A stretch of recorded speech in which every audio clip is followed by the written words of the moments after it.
नमस्कार दर्शक बंधु, आज आम आपण नहीं आसचु एक खुशी खबर जहाँ सुभद्रा योजनार हिताधिकारी बेस गुरुत्वपूर्ण।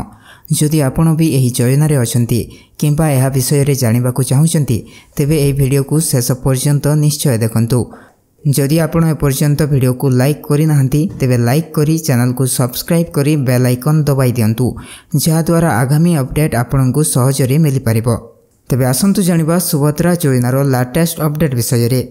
सुभद्रा योजना हेउची ओडिशा सरकारक एक महत्वपूर्ण योजना जहाँ महिला माननकु आर्थिक सहायता प्रदान करिबा पई आरंभ होईची। एही योजना रे महिला हिताधिकारी को प्रति वर्ष 10,000 टंका दिया जाए, जहाँ दुईटी किस्ती रे भाग करा जाए 5,000 टंका प्रदान करा जाए। एपर्यंत अनेक महिला एही योजनारू लाभ उठाई सारिछंती, किंतु किछि हिताधिकारी एबे भी अपेक्षा रे अछंती। तेबे आसंतु जानिबा सेमानक पई कोन रहिछि नुआ अपडेट।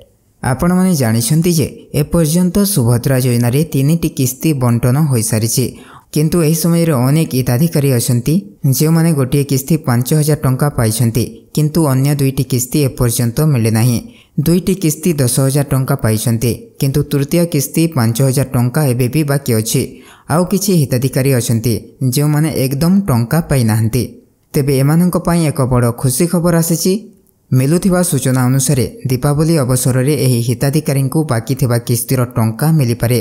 अर्थात जो माने गोटिए किस्ती टंका पाइछंती से माने 10,000 टंका दुईटी किस्ती एका बाली पाई पारंती। जो माने दुईटी किस्ती टंका पाइछंती से माने 5,000 टंका पाइबे। जो माने एकदम टंका पाई नाहंती से माननको मध्य एही अवसर रे टंका मिलिबार संभावना रहिछि। तृतीय किस्ती बंटन परे किछि हिताधिकारी को टंका मिली नाही। यार मुख्य कारण हेउछि ई-केवाईसी समस्या।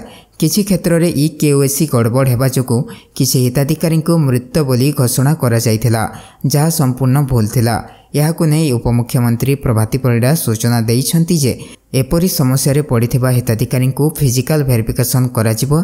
जदि सेमाने योग्य हिताधिकारी बोली प्रमाणित होंती तेबे सेमानकु बाकी थिबा टंका निश्चय मिलिबो। सूचना अनुसार आगामी किस्ती महिला दिवस अवसर रे बंटन होबार संभावना रही, किंतु ता पूर्व दीपावली अवसर रे जो माने एपर्यंत किस्ती पाई नाहंती सेमानंकु टंका मिलिबार संभावना अछि।